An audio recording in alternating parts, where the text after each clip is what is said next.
Invité de ce journal avec nous, un membre de l'association Alerte des médecins sur les pesticides. Bonsoir Franck Dubourdieu. Bonsoir. Vous êtes ingénieur à Grenoble et diplômé de médecine, auteur de nombreux ouvrages sur le vin. Ces tests d'urine, 100% des résultats se sont révélés positifs jusqu'à présent. C'est inquiétant. Oui, c'est inquiétant. Ça démontre la pollution générale de l'air, des aliments.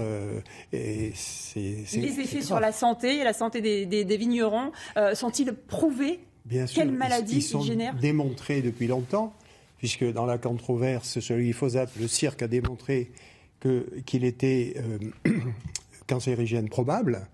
Parce que le CIRC l'a testé avec les additifs qui sont tenus secrets par les firmes, alors qu'à l'Europe, on a seulement on a tenu compte des études de Monsanto qui l'a prouvé non toxique et surtout qui n'a pas utilisé les additifs. Alors tenus secrets. Quelles maladies sont générées? Alors les maladies, justement, l'association des médecins à laquelle j'appartiens m'a envoyé les récentes études épidémiologiques depuis 2015.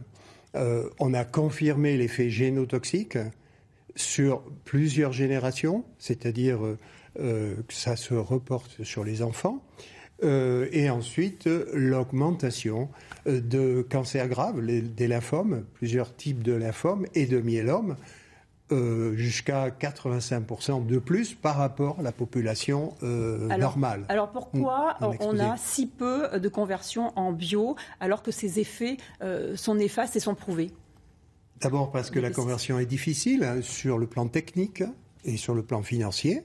Donc lorsque les équilibres sont justes, pour la majorité des vignerons bordelais, l'équilibre économique est juste. Donc le passage est un passage très courageux qui engage financièrement l'entreprise. Comment on peut les convaincre? Comment on peut les aider? Les aider, évidemment. Il faudrait que les institutions puissent, chez nous particulièrement, puissent les aider financièrement, techniquement, à passer le pas et éviter qu'ils s'empoisonnent, et autant que les employés et les riverains. Et les inciter, surtout. Vous parliez du CIVB.